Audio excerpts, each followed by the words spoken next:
कार्तिक माह में नितनेम की सीता माता की कथा। राम आए लक्ष्मण आए देश के पुजारी आए। नितनेम का नेम लाए आओ राम बैठो राम। माखन मिश्री खाओ राम, दूध बताशा पियो राम। सूत के पलका पोटो राम, शाल दुशाला ओढ़ो राम। राम सवारे सबके काम खाली घर भंडार भरेगे। सबका बेड़ा पार करेंगे जय श्री राम जय जय राम। ये कहानी सीता माता कहती थी और श्री राम इसे सुना करते थे। एक दिन श्री राम भगवान को किसी काम के लिए बाहर जाना पड़ गया, तो सीता माता कहने लगी कि भगवान मेरा तो 12 वर्ष का नितनेम है। अब आप बाहर जाएंगे तो मैं अपनी कहानी किसे सुनाऊंगी। श्री राम ने कहा कि तुम कुएं की पाल पर जाकर बैठ जाना और वहां जो औरतें पानी भरने आएंगी उन्हें अपनी कहानी सुना देना।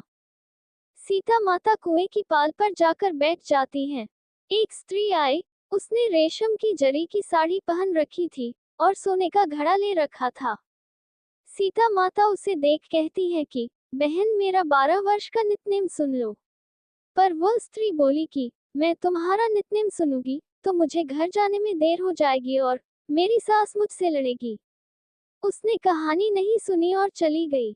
उसकी रेशम जरी की साड़ी फट गई, सोने का घड़ा मिट्टी के घड़े में बदल गया। सास ने देखा तो पूछा कि ये किसका दोष अपने सिर लेकर आ गई है। बहू ने कहा कि कुएं पर एक औरत बैठी थी, उसने कहानी सुनने के लिए कहा, लेकिन मैंने सुनी नहीं, जिसका ये फल मिला। बहू की बात सुनकर अगले दिन वही साड़ी और घड़ा लेकर सास कुएं की पाल पर गई।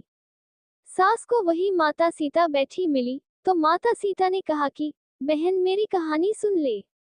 सास बोली कि एक बार छोड़, मैं तो 4 बार कहानी सुन लूंगी। राम आए लक्ष्मण आए देश के पुजारी आए। नितनेम का नेम लाए आओ राम बैठो राम। तपी रसोई ज्यो राम, माखन मिश्री खाओ राम। दूध बताशा पियो राम, सूत के पलका मोठो राम।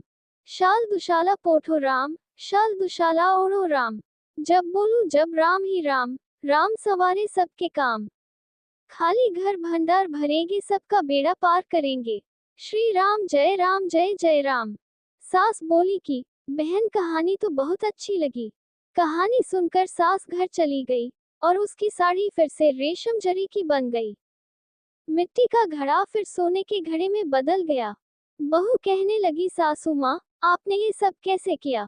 सास ने कहा कि बहू तू दोष लगा के आई थी और मैं अब दोष उतार कर आ रही हूँ। बहू ने फिर पूछा कि वह कुएं वाली स्त्री कौन है। सास बोली कि वो सीता माता थी। वो पुराने से नया कर देती हैं, खाली घर में भंडार भर देती हैं। वह लक्ष्मी जी का वास घर में कर देती हैं, आदमी की जो भी इच्छा हो उसे पूरा कर देती हैं। बहू बोली कि कहानी मुझे भी सुना दो। सास बोली कि ठीक है, तुम भी सुनो और सास ने कहानी शुरू की। राम आए लक्ष्मण आए देश के पुजारी आए। नितनेम का नेम लाए आओ राम बैठो राम। तपी रसोई ज्यो राम, माखन मिश्री खाओ राम। दूध बताशा पियो राम, सूत के पलका मोठो राम। शाल दुशाला पोठो राम, शाल दुशाला ओढ़ो राम। जब बोलूं जब राम ही राम, राम सवारे सबके काम।